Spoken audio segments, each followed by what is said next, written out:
युद्ध जैसा माहौल है। हम सब जानते हैं कि हम 2023 में बैठे हैं। कैसा खौफनाक दौर है हमारे बीच। देश का लोकतंत्र लिंचिस्तान बन रहा है। आप देश की राजधानी में बैठे हैं। कुछ ही दिन पहले इसी देश की राजधानी में जहां मैं काम करती हूं, वहां से कुछ ही किलोमीटर दूर एक भारतीय नागरिक की पीट पीट के हत्या कर दी गई, देश की राजधानी में। बस वो गणेश मंडप से एक केला चुरा रहा था इसरार। तो इस दौर में कि हम कुछ भी हो जाए, जुल्म कितना भी हो, हम झुकेंगे नहीं, हम टूटेंगे नहीं। मुझे लगता है कि ये जो एक हौसला है, ये हौसला, इस हौसले को आगे बढ़ाने का काम बिना एक विचारधारा के संभव नहीं है। इस विचारधारा की पहुंच और पूछ तमाम आंदोलनों में दिखती है कि इस देश में हमारा मुकाबला किससे है, हम किससे लड़ रहे हैं। सिर्फ एक मोदी से लड़ रहे हैं, सिर्फ एक पार्टी से लड़ रहे हैं। मुझे लगता है हम सब जानते हैं कि हम पितृसत्ता से भी लड़ रहे हैं, हम मनुवाद से लड़ रहे हैं, जिसे बाबा साहब भीमराव अंबेडकर ने लड़ाई शुरू की थी।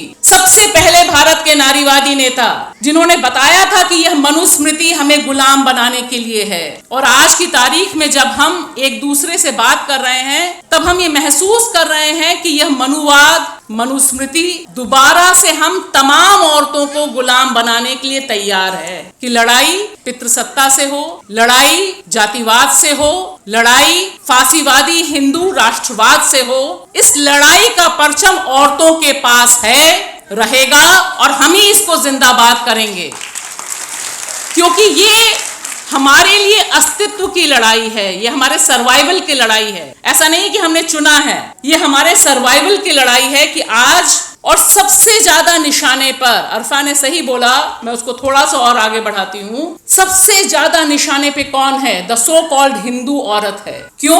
क्योंकि हमने बहुत मुश्किल से, हम तमाम औरतों ने बहुत मुश्किल से इस कॉन्स्टिट्यूशन के जरिए, कॉन्स्टिट्यूशन की डिबेट्स के जरिए और महिला आंदोलन की लंबी लड़ाई की वजह से अपने शरीर पर अपना हक हासिल किया। हम कितने बच्चे पैदा करें ये हमने तय किया, बहुत मुश्किल थी ये। हम लड़के नहीं, लड़कियों को चाहते हैं, ये हमने तय किया, बहुत मुश्किल था। आज के दौर में पूरा चक्का वो पीछे घसीट रहे हैं। जो गोल्डन एज बता रहे हैं ना, उस गोल्डन एज की एक एक जो सिगरेट से जलाते हैं बॉडी को ना, वैसे दंश हमारे पास हैं इस गोल्डन एज के। क्योंकि वहां पर औरतें सिर्फ पढ़ लिखी नहीं, शादी तो बहुत दूर की बात है। आप आज तारीख देखिए, उत्तर प्रदेश, बिहार, तमाम बाबाओं की भीड़ लगी हुई है, जो तमाम औरतों को समझाने की कोशिश कर रहे हैं कि तुम्हारी कोख तुम्हारी नहीं है, ये कोख समाज के लिए है, तुम्हें समाज के लिए लड़के जनने हैं। ये रिवर्स गियर कर रहे हैं। डोमेस्टिक वायलेंस एक्ट, कितना लंबा आंदोलन चला पूरे देश भर में, उसके बाद हमें घरेलू हिंसा के खिलाफ कानून मिला। लेकिन देश के कोर्ट में जो लोग बैठे हैं वो बताने की कोशिश कर रहे हैं कि ये महिलाएं बहुत आजाद हो गई हैं, बहुत मिसयूज हो रहा है। मिसयूज होने वाले कानूनों के बारे में अगर आप पब्लिक डोमेन में जाइए तो सारे महिलाओं को अधिकार देने वाले जो कानून है, दहेज हत्या से लेकर घरेलू हिंसा, इन्हीं पर सबसे ज्यादा डिबेट है। तो दोस्तों, मुझे लगता है कि जो ये सारे डायमेंशंस हैं महिला आंदोलन के, उनके बारे में जब हम बात कर रहे हैं और यह सम्मेलन एक नई धार के साथ आंदोलन को खड़ा करके आगे बढ़ने की रणनीति निश्चित तौर पे बनाएगा, इसमें जो कुछ चीजें मेरे दिमाग में हैं, कुछ जो सवाल के तौर पे जो परेशान कर रहे हैं, वो मैं आपके साथ जरूर साझा करूंगी। हम सब जानते हैं कि इस समय युद्ध जैसा माहौल है, घरेलू युद्ध की तरफ, सिविल वॉर की तरफ बढ़ाने की कोशिश है, एक समाज को दूसरे समाज से लड़ाने की कोशिश है। और दरअसल यह युद्ध लड़ा जा रहा है हम औरतों के शरीर पर। हम औरतें ही हैं जिनके शरीर पे सारा खेल है। और इसकी सबसे रिसेंट एग्जाम्पल, सबसे नया एग्जाम्पल है नारी वंदन अधिनियम, नारी शक्ति वंदन अधिनियम। यानी 2024 में अपनी नैया पार लगाने के लिए, हिंदू राष्ट्र को स्थापित करने के लिए मोदी जी को नारी शक्ति वंदन अधिनियम की जरूरत पड़ी। स्पेशल सेशन बुलाया गया। ये पॉलिटिक्स हमें समझनी और लोगों को समझानी बहुत जरूरी है, क्योंकि एक स्ट्रोक में महिला आरक्षण बिल को, जो एक अधिकार था आपने उसे शक्ति बना दिया, वंदन बना दिया, पूजने वाला बना दिया। हम सब जानते हैं हमें किसी को पूजने की जरूरत नहीं है ना। इसमें किसी को, यहाँ तो बैठे किसी को जरूरत ही नहीं। सब आप लोग धधकते खेत खलिहानों से आए हैं, फैक्ट्री से आए हैं, संघर्ष से आए हैं। लेकिन देखिए जो सारा डिस्कोर्स बदल रहा है, उस डिस्कोर्स को हम कैसे काउंटर करेंगे जमीन पर, उसे हम कैसे चैलेंज करेंगे, ये मुझे लगता है एक बहुत बड़ी चुनौती है जिसे हमें सोचना है, जिसके बारे में यह सम्मेलन निश्चित तौर पर इसे क्लेम करना जरूरी है। जैसे शाहीन बाग ने क्लेम किया। शाहीन बाग ने सबसे मार्के की बात क्या की? सबसे मार्के की बात जो मुझे लगती है, उसने कहा उससे पहले तिरंगा यात्रा निकलती थी। तिरंगा यात्रा कौन निकालते थे? आरएसएस, बीजेपी, बजरंग दल, विश्व हिंदू परिषद। और जहां जहां तिरंगा यात्रा निकलती थी, तिरंगा लेके जाते थे बाइक पे, भगवा झाड़कर, वहां पर दंगे हो। तिरंगे को कब्जे में करके एक काम किया। शाहीन बाग ने क्या किया? दो काम किए। राष्ट्रीय गर्व के जितने सिंबल्स थे उनको क्लेम किया, तिरंगा उनसे वापस खींच लिया। शाहीन बाग के बाद देखिए जब औरतें बाहर आई, चेहरे पे उन्होंने तिरंगा बनाया, सब जगह झाड़ा, उसके बाद से कहीं तिरंगा यात्रा नहीं होती। ये रिक्लेम करना है। और दूसरा, उन्होंने बाबा साहब भीमराव अंबेडकर, देश के संविधान और प्रियम्बल को सबसे बड़ा फेस बनाया। यह अपने आप में ऐतिहासिक है। पूरे आंदोलन में 75 साल की जो हिस्ट्री है, इसमें सबसे पहले हुआ कि एक नॉन दलित मूवमेंट बाबा साहब की शरण में जाता है, क्योंकि उसको लगता है कि अगर अधिकार बचना है तो बाबा साहब से बड़ा मसीहा कोई नहीं हो सकता, कोई नहीं बचा सकता। देश का प्रियम्बल किसी भी आंदोलन में, not even a single movement, मैंने जितना अध्ययन किया, कहीं भी ऐसा नहीं हुआ कि देश के कोने कोने में, मैं देवबंद गई, रात के 9:30 बजे पहुंची, प्रियम्बल का पाठ चल रहा था, देश संविधान, भारत के संविधान की प्रस्तावना का पाठ चल रहा था।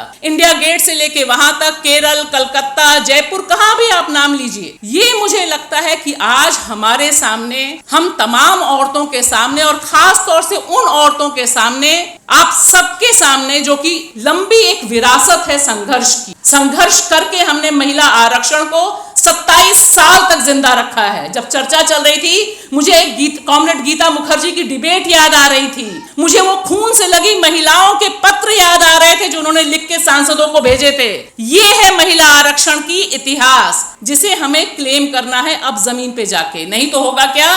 मनुस्मृति, मनुस्मृति, और उसी के बीच में ये झुनझुना लटकेगा। इससे हम कैसे लड़ेंगे? मुझे लगता है ये हमें अपने आंदोलन की जीत को क्लेम करना बहुत जरूरी है। और एक और चीज मैं कहना चाहूंगी कि जब हम महिला आंदोलन की बात कर रहे हैं, आगे की दिशा तय कर रहे हैं, उसमें जो इंस्टीट्यूशनल वायलेंस है महिलाओं के खिलाफ, जो संस्थागत हिंसा है, वो जिस तरह से बढ़ी है। एक तरफ हमें बृजभूषण शरण दिखाई देता है, उत्तर प्रदेश से जो लोग आए हैं, मीना यहाँ आई है, उनको पता है अमरमणि त्रिपाठी को, जो बलात्कारी और हत्यारा दोनों था, उसे किस तरह से छूट दे दी गई। सांसद बृजभूषण शरण है, जिसने महिला पहलवानों का यौन शोषण किया, वो बैठ के मुस्कुराता रहता है। एक और सांसद है निशिकांत, जो महिला को ही, दूसरी महिला सांसद को नगरवधु यानी वेश्या कहता है, महुआ मोहत्रा को, कुछ नहीं होता। तो ये एक तरफ है, लेकिन दूसरी तरफ जो और खतरनाक बात है कि एक तरफ तो ये जो बलात्कारी मानसिकता है ये घूम रही है, लेकिन वहीं आप देखिए कश्मीर से लेकर मणिपुर तक जो इंस्टीट्यूशनल वायलेंस बढ़ा है। मणिपुर, कश्मीर को याद करते समय हमें हमेशा कुनन पोशपुरा में 1991 में जो हिंसा हुई थी, जो जिस तरह से आर्मी ने वहां पर हिंसा की थी, बलात्कार किया था, उसका जिक्र, और उसी का कनेक्ट आप देखिए मणिपुर में जिस तरह से महिलाओं के ऊपर हिंसा हो रही है, उसका जो इंस्टीट्यूशन है, उससे लड़ने की ताकत सिर्फ और सिर्फ एप्वा जैसे संगठनों के पास ही है। लेकिन जब सत्ता हिंसा कर रही है, और हिंसा कर रही है, हमारे अधिकारों को छीन रही है, उस समय एक कलेक्टिव वॉइस में, एक कलेक्टिव फोर्स, और वह कलेक्टिव फोर्स निश्चित तौर पर वाम और प्रगतिशील ही हो सकती है। यह भी हमें मैसेज देना बहुत जरूरी है। कोई डायलेमा रखने की जरूरत नहीं है, आज की तारीख में कोई डायलेमा है भी नहीं। मुझे लगता है इससे भी हमें पहुंचाना जरूरी है। और एक आखिरी चीज, मुझे लगता है कि अंबेडकर, सावित्रीबाई फुले, इन सब की जो विरासत हम आगे बढ़ा रहे हैं, आगे लेके चल रहे हैं, इसमें हम कितने बड़े पैमाने पर देश भर में कड़ी से कड़ी जोड़ सकते हैं, क्योंकि आंदोलन चल रहे हैं। आज नई लड़की समझौता करने को तैयार नहीं है, नई औरत बन गई है, वो नए मर्द को बना रही है, गढ़ रही है। ये ध्यान रखिए, नई डेफिनेशन है इस समय, उसे एड्रेस करना होगा। सेक्सुअलिटी के इशू को एड्रेस करना होगा, जाति के इशू को एड्रेस करना होगा। और मुझे लगता है ये हमें कहना पड़ेगा इस आताताई हिंदू फांसीवादी शासन से कि इस वतन में तुम्हारा सामना हमसे है, हम अमन की बेटियां हैं और हम ही तुम्हें तुम्हारे अंजाम तक पहुंचाएंगी। देश ही नहीं, दुनिया का इतिहास इसका गवाह रहा है। लाल सलाम।